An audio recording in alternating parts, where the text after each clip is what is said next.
प्यारे दोस्तों, नमस्कार। हमारे चैनल में आपका हार्दिक स्वागत है और मैं आपको संधियों के बारे में परिचित करा रहा हूँ। और आज मैं आपको वृद्धि स्वर संधि और उस पर आधारित प्रश्नों से आपका परिचय कराऊंगा।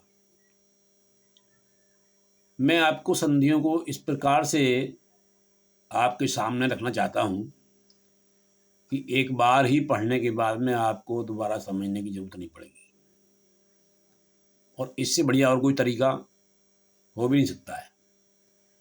चलिए अपने टॉपिक पे आते हैं हम। कब होती है वृद्धि संधि?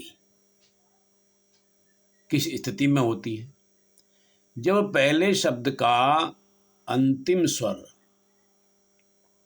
आ अथवा दीर्घ आ हो, अगले शब्द के आरंभ में ए अथवा ऐ हो, या ओ अथवा औ हो, तो ए या ऐ के होने पर ऐ बन जाता है परिवर्तन में, और ओ या औ का हो तो परिवर्तन औ में हो जाता है। कहने का मतलब ये है कि यदि पहले शब्द के अंत में ए या ऐ है तो हर स्थिति में उसका जो परिवर्तन होगा वो ऐ में होगा, ऐ स्वर में। और अगले शब्द में अगले जो आपका शब्द है बाकी वो उसी प्रकार रहेगा। तो यहाँ पर हम समझ सकते हैं एक उदाहरण के आधार पर। पहले तो मैं आपका एक इसका छोटा सा स्पष्टीकरण दे रहा हूँ। ये आ प्लस ए बराबर ऐ, और इधर आ प्लस ओ आओ बराबर आओ। मतलब कहने का यहाँ ये है कि इसमें से कोई हो या इन दोनों में से कोई हो, पहले शब्द के अंत में इनमें से कोई हो, दूसरे शब्द के आरंभ में इनमें से कोई हो, तो इनका जो परिवर्तन होगा वो ऐ में होगा।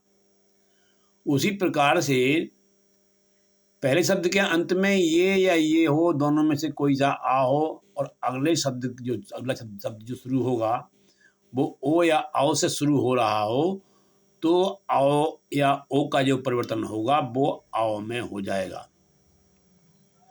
तो इस तरह से ये ओ और औ का परिवर्तन हुआ। मैं आपको कुछ उदाहरणों से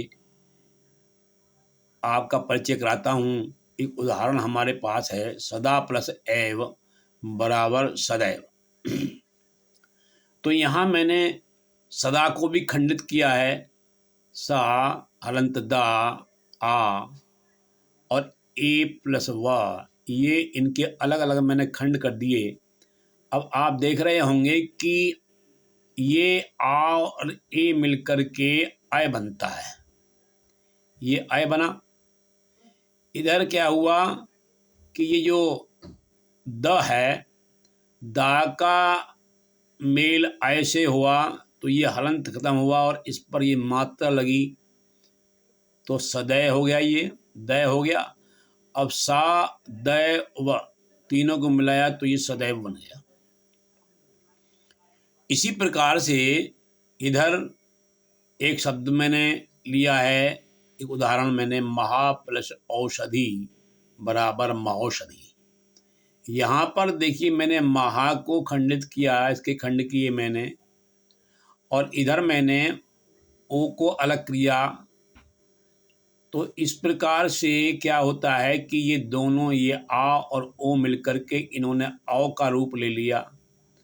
और फिर क्या होता है कि इधर जो हलंत हा है वो औ के साथ मिल जाता है, तो यहाँ पर जो है हा पर औ की मात्रा लग करके ये हा पूरा हो जाता है।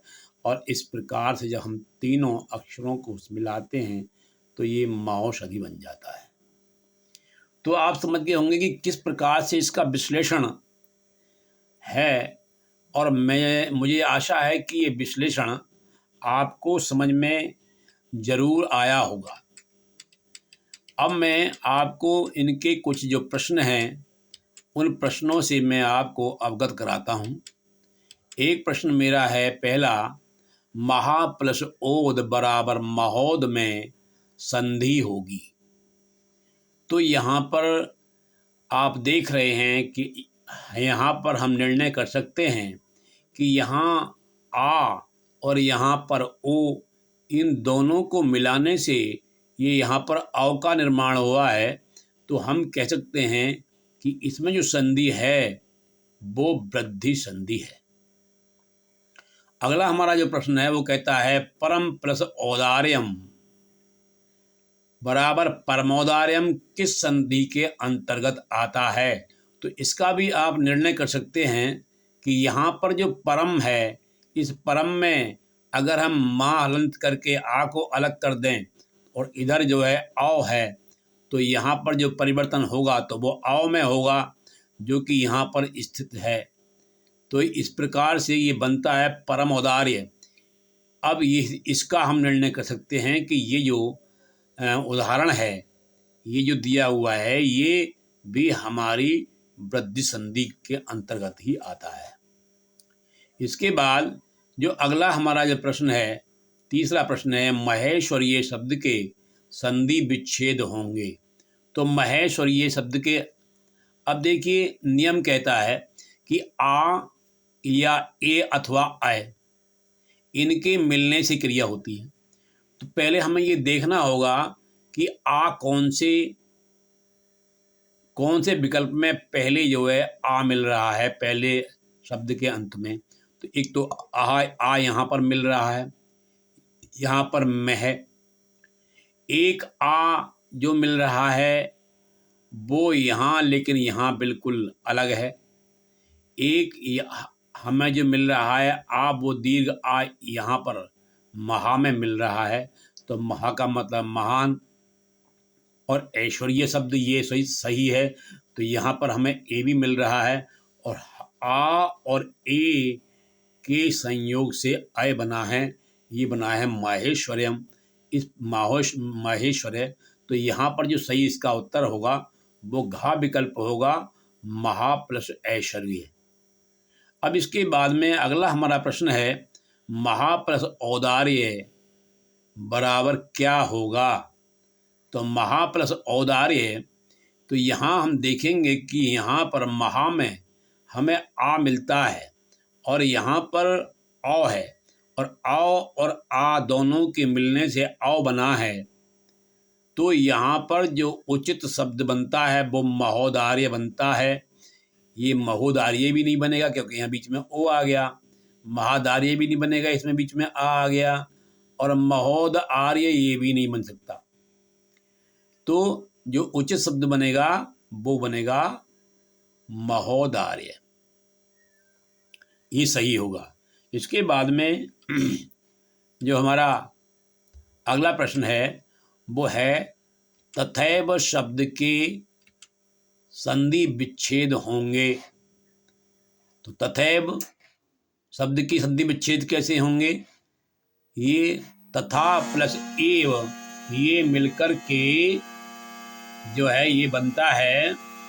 तो यहाँ पर जो बनेगा वो बनेगा उत्तर इसका तथा प्लस एव, ये इसका सही उत्तर होगा।